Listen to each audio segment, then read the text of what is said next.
Sabe desde quando que não há reposição de frotas? Desde 2018. Desde 2018, passamos por uma pandemia e a frota da SAMU não foi renovada. Mas precisou-se de um PAC da saúde, de um governo que se sensibiliza com a nossa comunidade. E aqui digo claramente o governo Lula que tende a criar esse meio de investimento, suprindo a nossa comunidade. E sabemos que foram 789 ambulâncias distribuídas pelos municípios. E aí devemos, de fato, louvar a determinação do nosso prefeito, que lá permaneceu para trazer essas 2 SAMUs. Mas se você não tem um governo sensível, não tem o que buscar. É isso que a gente está vivenciando. E por mais que nós tentamos negar os fatos, estamos diante de algo alvissareiro na nossa comunidade e para a nossa comunidade nacional.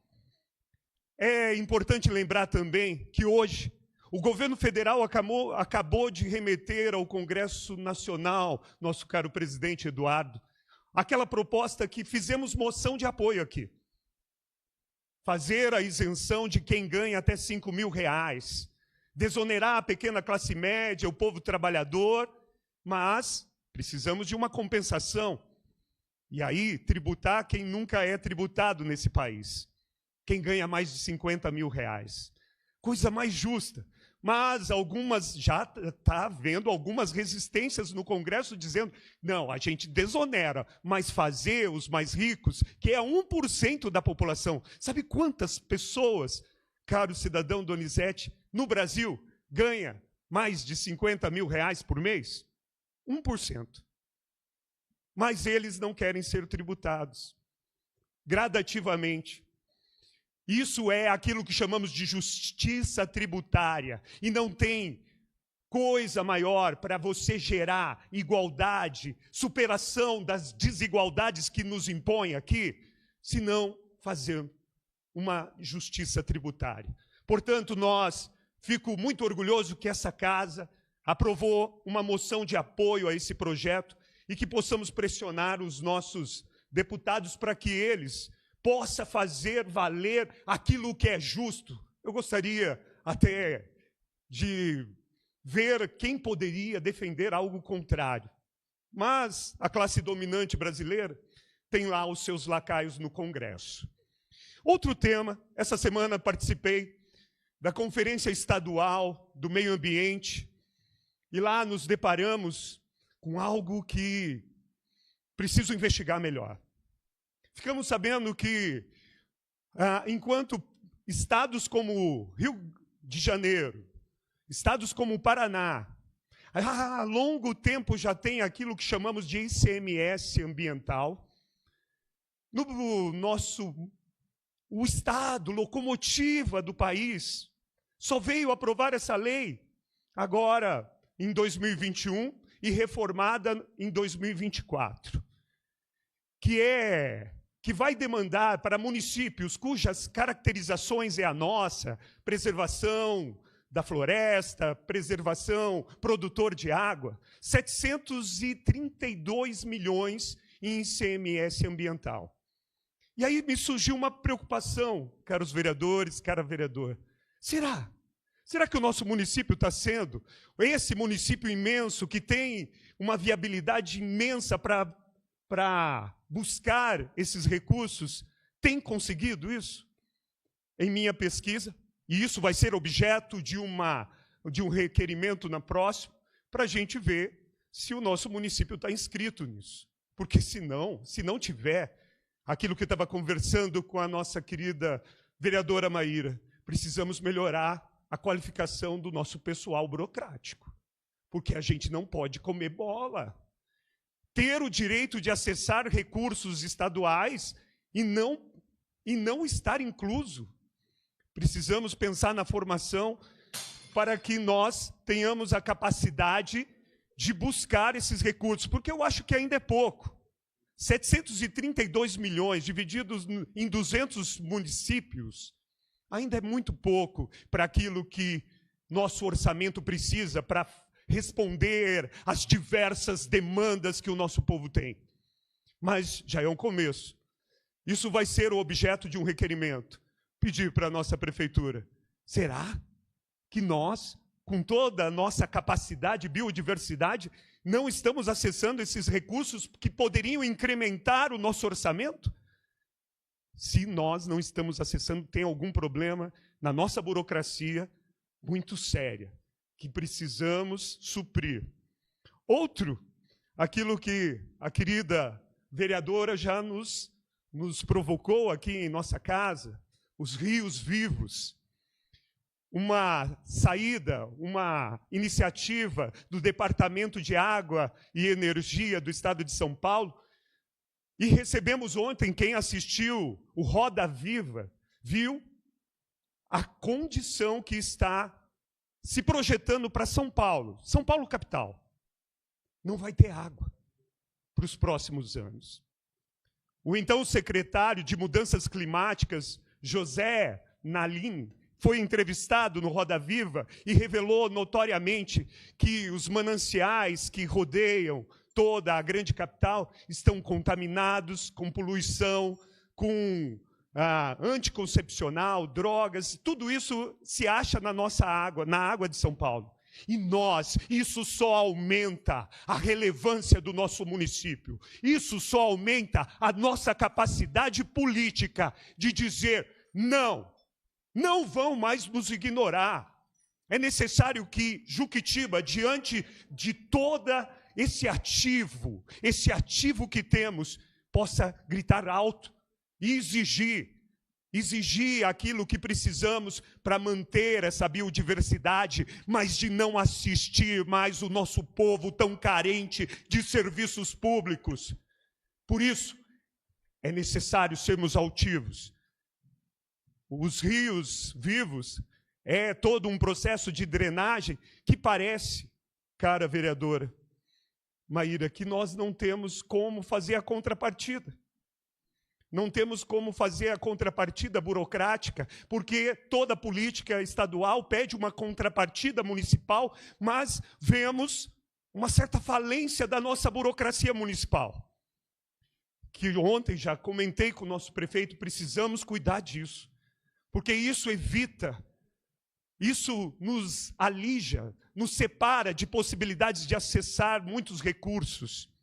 Portanto, é fundamental termos isso, pensarmos na formação da nossa burocracia para que, tendo esses programas, tenhamos a condição de acessá-los de maneira plena.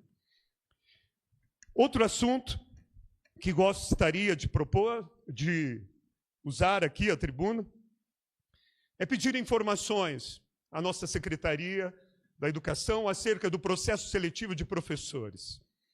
Muitos já nos inquirem acerca de se já foi homologado, já tem lá quem foi aprovado, mas parece que ainda não foi chamado. Isso me atemoriza de alguma maneira, queridos cidadãos e cidadãs, porque nós, enquanto vereadores e vereadoras, estamos atuando meio no escuro, porque desde os primeiros requerimentos das sessões, não recebemos respostas, e à medida que não recebemos respostas, como é que a gente atua? Portanto, estamos pedindo aqui, pela tribuna, por favor, que possa dar uma resposta acerca do processo seletivo, e aqui faço uma demanda. Nós visitamos ali a região de Laranjeiras, da Laranjeira, e nos deparamos com a Escola da Sama, desde o início do ano, sem aula. Aula online. Eu, enquanto professor, sei da tragédia que é a aula online. E, sobretudo, diante do fato que nossas crianças, não é só o conhecimento que elas precisam de merenda. E, à medida que estão em casa, elas não têm. Por isso, gostaria de propor, e no próximo requerimento o farei, que possa voltar imediatamente, organizar passeio ali na escola Jaime Alípio, e lá tem um espaço tem alguns problemas, mas eu acho que tem espaço para trazer essas crianças que estão, desde o início do ano, sem aula, para o Jaime Alípio e garantir um ensino presencial, que qualquer ensino presencial, mesmo que haja alguma superlotação de sala, é fundamental para que as crianças tenham acesso à merenda. Dou uma parte ao nosso querido vereador. Pela ordem ao presidente, o Ricardo, sobre a questão da aula, informado com a secretária, preocupado com essa situação da aula online, visto que nem todos têm acesso a uma internet digna lá para os bairros mais afastados. Segundo ela, está previsto, com certeza voltará no dia 31/3 as aulas da Tereza Tony Comolatti presencial. Ótimo, uma boa notícia, mas eu acho que a gente poderia emergencialmente pensar em uma acomodação dessas crianças mais uma semana sem merenda, mais uma semana sem esse acesso. Sabemos o quanto que essa vida nas telas é devastadora para as nossas crianças, e inclusive para os professores. Quando passei na pandemia, ter que dar aula online era devastador, porque a gente perde o contato, aquilo que a escola tem de mais relevante hoje. Porque conhecimento você acha ali no YouTube, na internet.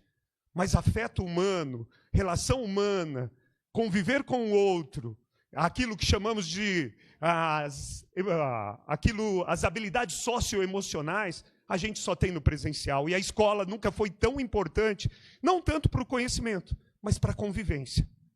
Conviver é fundamental para as nossas crianças nesse momento. Portanto, aqui colocamos também e chamamos a nossa comunidade para participar. Chamei, por meio do meu mandato, é importante a gente começar a ter dados. Esses dias estava participando do Conselho de Segurança e, pasmem, não temos dados de segurança na nossa comunidade. Poucos dados. Como é que a gente vai fazer política pública se não temos dados? O que é prioritário? E isso não pode acontecer, sobretudo, na saúde.